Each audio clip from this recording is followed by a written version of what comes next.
झूलन महोत्सव ये तमाम वैष्णव सभक लेल जे श्री सीताराम जी के अपन आराध्य माने छे, तो उनका लेल तो अति पावन त्योहार छे। और मिथिलांचल क्षेत्र में मात्रे नहीं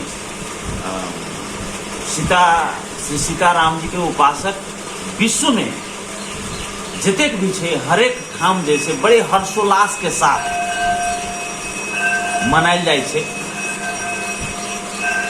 ई झूलन महोत्सव पौराणिक काल से श्री सीताराम जी सावन महीना में झूला झूललखिन। जेना अपने सब गोटा के जानकारी है, अखनो दसई में पिंग खेलल जाय छे। पिंग खेलल जाय छे, ओहि पर बैस के लोग झूले छे, है ना। जेना अखन देख सकै छियै पहाड़ में खास करके ई प्रचलन बेसी छे। तहिना जे श्री सीताराम जी के उपासक भक्त लोग सब जहाँ जहाँ भी छले, है ना, और श्री सीताराम जी तय समय से जो झूला झूललखिन, खास कर सखी सबके लऽ कऽ, मिथिलानी सखी सबके लऽ कऽ किशोरी जी के संग में राम जी झूला झूलन ओहि के समझना स्वरूप भक्तजन की करे छे जे वही झूला में सहभागी होय छे और अपने आप के वही झूला में एते वही रस में डूब जाय छे जे बुझाय छे साक्षात ठाकुर जी किशोरी जी झूला झूल रहल छे, वही में हम सब आनंद ल रहल छी, वही में हम सहभागी छी। आ जेना सखी सबके लग झूला झूललखिन आ झूले छथिन, वही में सखी भाव छी, वही में हमहू सहभागी छी, से एकटा भान होय छे और वही के समझना स्वरूप आगे झूला झूलल जाय छे। केहन तैयारी रहे छे मिथिलांचल में झूलन महोत्सव आब सब किछ पहिने से, किया तऽ एहिठाम कोनो पाबनि तिहार आबै छै तऽ लोग के हर्षोल्लास पहले से शुरू भ जाय छै, चाहे दीपावली हो, चाहे छठ हो, चाहे रामनवमी हो, चाहे जानकी नवमी हो, चाहे विवाह पंचमी हो। झूलन महोत्सव के केहन रौनक रहे छै किछ दिन पहले से पूर्व तैयारी सब?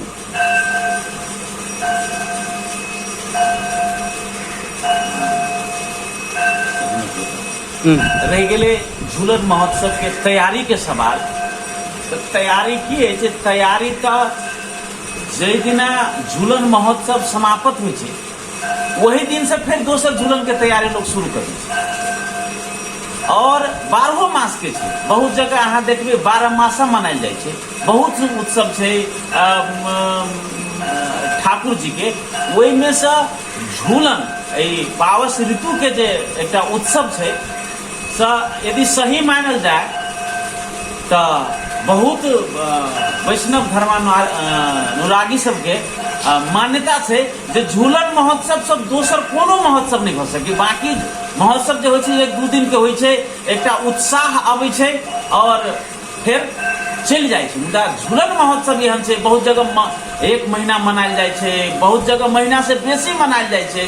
बहुत एहन भक्त जन जे प्रत्येक दिन झूलन मनाबै छे और 12 मास मनाबै छे, सब दिन मनाबै छे, हरेक उत्सव मनाबै छे। एहनो भक्त सब दुनिया में देखल गेलिए और एहन उत्सव दोसर भ नहीं सकिए। खूब मन से 15 दिन जे सबसे कम मनाबै छथिन, कम से कम मणि पर्वत से लग पूर्णिमा धरि लोग बेसी से अभी तक चलन हुआ छे। तो वही में जो है 15 दिन खूब गायब, खूब नाचब, खूब झूमब, एहन उत्सव मुश्किल से जो है से संसार में हेतु उत्सव। झूलन महोत्सव कहल जाय छै पूर्णिमा से पूर्णिमा धरि मनायल जाय छै, लेकिन एहिठाम सुंदर सदन में 3 दिन एक्स्ट्रा विशेष रूप से मनायल जाय छै। एकर किछ विशेषता, एकर किछ महत्व? पूर्णिमा से पूर्णिमा धरि मात्र एहन कोनो हार्ड एंड फास्ट रूल नहीं छै। जेना अहाँके हम जानकारी करा दी, काठमांडू में साउन 1 गते से लकर साउन 30 गते धरि मनायल जाय। गते के आधार से मनाबै छै, ओनी गते चलन में। बहुत जगह पूर्णिमा से एठाम जनकपुर में संभवतः मधुकर कुंज में शायद पूर्णिमा से मनायल जाय छै। बाकी बेसी जगह आके मणि पर्वत से लकर अमावस्या से लकर आके पूर्णिमा धरि मनायल जाय छै। और झूला पौधे सब में जे छै जनकपुर तीज सुहाई, है ना, तो तीज जे छै से पूर्णिमा के 3 दिन बेसी धरि मान लिया झूला सुंदर सदन में चले सुंदर सदन सीए निवास सुंदर सदन अर्थात किशोरी जी के निजी निवास है वहू भावना से भ सकिए जे हमरा सबके पूर्वज एहि परंपरा के शुरुआत केलखिन जे तीज झूला मनाबे के परंपरा छै संगे झूलने के पद सब में छै बियाह विधान कराय अर्थात ओहि के बाद में जे छै से झूला के बाद में ओ 3 दिन झूला के अंतिम दिन में जे छै से श्री सीताराम जी के विवाह महोत्सव मना कर संपन्न कयल जाइ छै। बहुत रमनगर आ कहल जाए सुहनगर होइ छी पाबनि अपने सबक समूह वैष्णव समाज के लेल। हम चाहब कि अंत में कजरी के बहुत महत्व होइ छै, बहुत कजरी लगायत अन्य अन्य गीत सब सेहो गायल जाइ छै झूलन महोत्सव में। चाहब जे सब झूलन महोत्सव में गीत नाद के सेहो एकटा अलग विशेष महत्व रहल छै। हम चाहब कि अब अंत में जे सब सौर्य मिथिला देख रहल छथि हुनका सबके लेल कोनो 2-4 लाइन गीत भ जाए जे अपने सब जे गीत पर अपने सब झूमे छियै नचे छियै झूलन महोत्सव में। अपने के तब पहले जानकारी कह दे अपने कजरी के कहले कि वर्षा ऋतु के कजरी मलार जे ई विशेष राग छै ते द्वारे एहि के विशेष महत्व देल जाइ छै। ओना हरेक राग में अहाँ के झूलन के पद सब छै लोग गबै छै झूमै छै आ रहि गेलै अपने कहलिए तो प्रत्येक पद छै तो जना घर घर शोर जनकपुर भारी झूलत जनक दुलारी ना है झूलत जनक दुलारी ना है झूलत जनक दुलारी ना। और सबसे बड़ी बात है इन लोगों ने जो अनुसंधान कर रहे हैं नेपाल के बुद्धिजीवी लोग तो कहां से क्या ले आते हैं तर्क। कम से कम राम जी के विषय में चर्चा करने के लिए रामायण तो पढ़ लिया करो। राम जी विवाह करने के लिए अयोध्या से तो आए नहीं। राम जी को वहां से विश्वामित्र मांग करके ले आए विश्वामित्र जी, है ना, और उनके यज्ञ की रक्षा करने के लिए आ गए। और इसी यज्ञ के क्रम में तो धनुष यज्ञ हुआ और उसमें वो शामिल हो गए और वहां पे वो धनुष तोड़ दिए। धनुष तोड़ने के बाद जब स्वयंवर हुआ, स्वयंवर तक मान लीजिए तो वहां के कोई नहीं था। उसके बाद में विवाह के लिए बारात चाहिए तो यहां से जो है संवाद भेजा गया अयोध्या।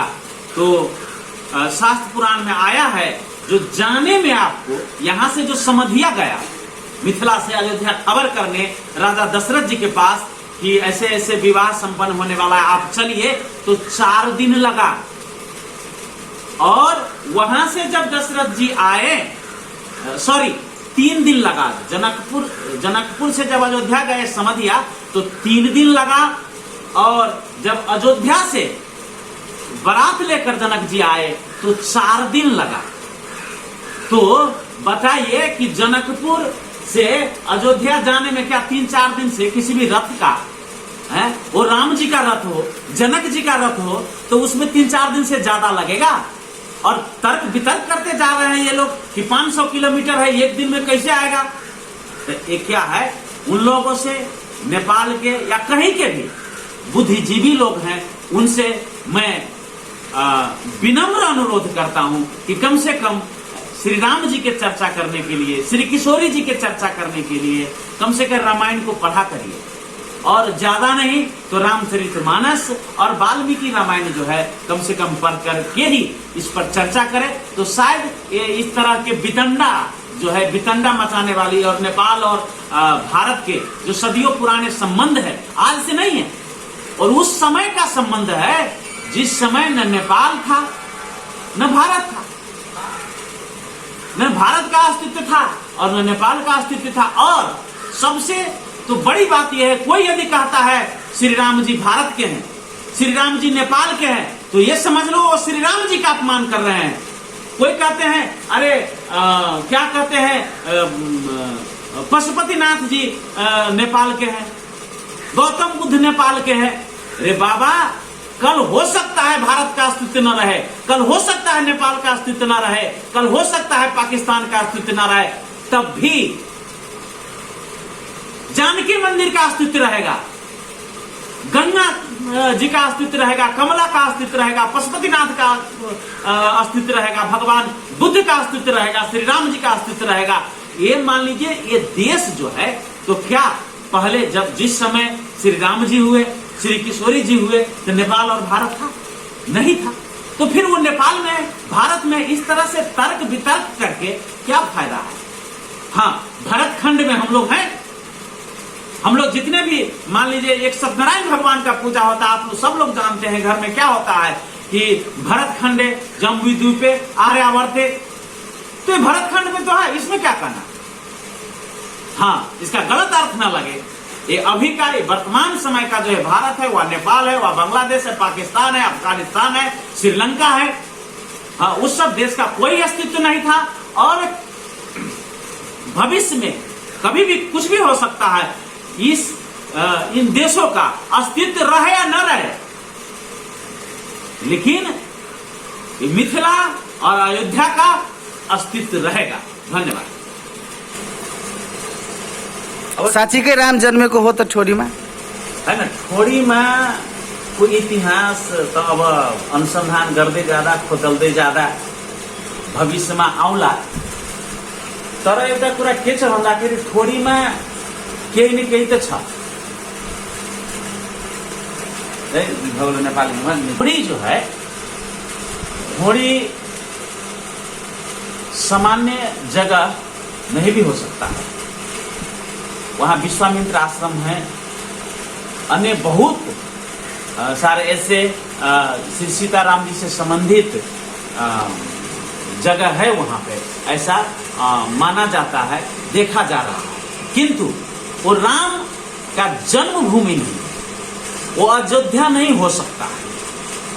वहाँ पे दरबार हो सकता है, राम दरबार हो सकता है। मैं अभी भी नेपाल सरकार से आग्रह करता हूं कि वहां पे एक भव्य मंदिर बने, 2-4 हजार करोड़ लगा के बनावे मंदिर, वहां भी एक तीर्थ स्थल हो जाए, वहां एक हनुमान मंदिर बने, वहां राम जी के समझना में सब कुछ बने, एक तीर्थ हो जाए। मैं ठोड़ी का विरोधी नहीं हूं, ठोड़ी में एक से एक कुछ भी किया जा सकता है। एक पर्यटकीय हिसाब से भी वहां की जगह को सजाया जाए, वहां पे जाया जाए। जहां पे साधु आ गए, जहां पे मंदिर बन गए, भक्तजन गए, वही तो तीर्थ है, तो वो तीर्थ के रूप में विकास किया जाए, ये बात है। लेकिन इसका मतलब ये नहीं है कि वो अयोध्या है। मैं आपको बताता हूं, राजा महेंद्र एक छोटा सा देश के राजा थे, तो पाल्पा दरबार है, मकवानपुर दरबार है, नागार्जुन दरबार है, नारायण हिटी दरबार है, संभवतः 7 दरबार तो नेपाल में है। लेकिन हमारे अखंड ब्रह्मांड नायक श्री राम जी 11,000 वर्ष तक राज किए, और ऐसा नहीं कि किसी छोटा मोटा देश के राजा थे। एक है रामचरितमानस में, एक दिन भूपति मन माही भय गलानी मोरे सुतनाही, तो गुरु गृह गए हूं तुरंत महिपाला। महिपाला का मतलब होता है पृथ्वी का पालक, जो पृथ्वी पर 11,000 वर्ष तक जिन्होंने राज किया हो, तो कितने दरबार हो सकते हैं दुनिया में? जहां तक अयोध्यापुरी की बात है, लोग कहते हैं ना कि रोहतक में कहीं पे अयोध्यापुरी है। अरे पाकिस्तान में अयोध्यापुरी है, बांग्लादेश में अयोध्यापुरी है, इंग्लैंड में अयोध्यापुरी है। तो क्या हर जगह राम का जन्म हो गया? नहीं, राम का जन्म अयोध्या में हुआ है, और सरयुग तट पे जो अयोध्या है उसी पे हुआ है। एक मिनट देखिए क्या है, ये लोग अनुसंधान करने वाले हैं, कोई कुछ कहता है, कोई कुछ कहता है, कोई कुछ कहता है, लेकिन इस बात को मान के चलिए, जो हमारे पूर्वज ने, इस तरह से मैं कहता हूं, हमारे पूर्वज ने, जैसे वाल्मीकि जी हो, गोस्वामी तुलसीदास जी हो, जितने भी है वो हमारे पूर्वज हैं।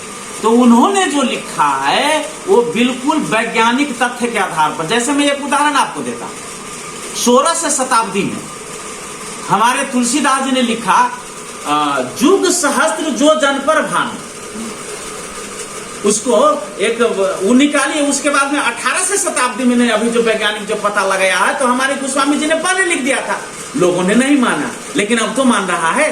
उसी तरह से जो गोस्वामी जी ने लिखा है वही सत्य है। तो जब लंका से राम जी आ रहे थे, और उस विमान पे विभीषण, जितने भी बंदर भालू जितने भी थे, अंगद, सब उस पे विराजमान थे। तो जब अयोध्या के नजदीक आए तो उन्होंने कहा, श्री राम जी अपने मुखारविंद से कहा, जन्मभूमि मम पुरी सुहावनी, उत्तर दिशि वह सरजू पावनी। तो उन्होंने कहा, लोगों का कहने से क्या होता, श्री राम जी जब कह दिए हैं उत्तर दिशि वह सरजू पावनी, अर्थात सरजुग जी के जो किनार पे है वही जो है अयोध्या है और मेरा जन्मभूमि है। रही थोड़ी की बात, तो मैं बार बार कह रहा हूं, अभी फिर से कहता हूं कि थोड़ी को विकसित किया जाए। वहां पे विश्वामित्र आश्रम है, वहां पे बहुत सारे, वो तो क्या है कि जब अनुसंधान किए जाएंगे, अभी की बात तो है नहीं, अभी की बात तो नहीं है। लेकिन बहुत कहते हैं राम जी से संबंधित चीज वहां पर मिले। अरे राम जी से संबंधित चीज तो दुनिया में जहां भी चाहिए मिल जाएंगे, मान लीजिए। और अयोध्या कोई देश तो था नहीं, अयोध्या कोई देश तो था नहीं, वो तो कौशलपुर का जो है वो राजधानी है अयोध्या। जैसे मिथिला का राजधानी जो है सो जनकपुर है। तो अयोध्यापुरी यानी जहां राम जी बैठ गए। अब एक बात, वो मिथिला का भूमि इसलिए नहीं हो सकता, वो अयोध्या का भूमि इसलिए नहीं हो सकता है कि थोड़ी जो है मिथिलांचल क्षेत्र में नदी कौशिकी, गंडकी, गंगा, गिर, हिमबान, अर्थात कोसी, गंडक, गंगा और हिमालय, नदी कौशिकी, गंडकी, गंगा, गिर, हिमबान, शुद्ध देश मिथिलापुरी, चारों वेद प्रमाण। यानी चारों वेद में ये कहा गया है जो कोसी, गंडक, गंगा और हिमालय, ये बीच का जो क्षेत्र है वो मिथिलांचल क्षेत्र है, मिथिला का क्षेत्र है। वहां पे अयोध्या कैसे आ जाएगा? और आपने कहा कि लवकुश का जन्म हुआ है, तो लवकुश तो क्या कहते हैं, वाल्मीकि जी ने, और लवकुश जी के संवाद में वाल्मीकि जी ने कहीं पे लवकुश जी को कहे कि हम जो है श्री राम जी के राज्य में बसते हैं, वो हमारे राजा है। तो हम श्री राम जी के राज्य में बसते हैं और मिथिला के राजा जो है ना, तो मिथिला के राजा तो थे नहीं। तो और तो वैसे भी उसमें अनुसंधान किया जाए, लेकिन एक बात सत्य है, एक बात सत्य है, और इसमें किसी प्रकार के कोई किंतु परंतु कोई डिस्कशन, तर्क वितर्क कुतर्क नहीं होना चाहिए। जो अयोध्या जो है वही है जो सरजुग तट पे है, सरजुग के किनारे में है, और मिथिला यही है जो अभी जो है हम लोग जहां पे बैठकर बातचीत कर रहे हैं। नहीं तो कोई कुछ भी कर सकता है। जनकपुर क्या है कि सूर्यकिशोर दास जी ने 400-500 वर्ष पहले सूर्यकिशोर दास जी ने पता लगाया कि ये जनकपुर है। और बहुत सारे लोग, कई ऐसे हिंदुस्तान के विद्वान हैं जिधर कोई कह देता है कि मधुबनी के तरफ जनकपुर है, कोई कह देता है कहीं पे जनकपुर है। अरे दिल्ली में जनकपुर है तो क्या वही जनकपुर हो गया? नहीं होगा ना। जनकपुर नाम रखने से जनकपुर नहीं हो सकता है। बनारस में लंकापुरी है, बताइए वो लंका हो जाएगा? ऐसा नहीं होता। वैसे भी ये साउथ एशिया जो है इसे रामायण सभ्यता कहते हैं। रामायण से जुड़े बहुत सारे ऐसे चीज है जो आपको यहाँ पे बांग्लादेश, अफगानिस्तान, पाकिस्तान, श्रीलंका में सब मिलेंगे। इंग्लैंड में है, इंग्लैंड के लोग कहते हैं हमरा राम जी के वंशज है। इसका मतलब क्या होता है? हो सकते हैं वंशज है, ये भी संभव हो सकता है वो हमारे श्री राम जी के वंशज हो। यहाँ कुशवाहा जो है कहते हैं हम कुश जी के कुश के वंशज हैं, हो सकते हैं, ये बड़ी बात नहीं है। ये उनके वंशज हो सकते हैं, लेकिन ये सब कुछ हो सकता है। लेकिन मिथिला यही है जहां पे बैठ के हम लोग बात कर रहे हैं, और अयोध्या वही है जो सरजुग के तट पे। धन्यवाद।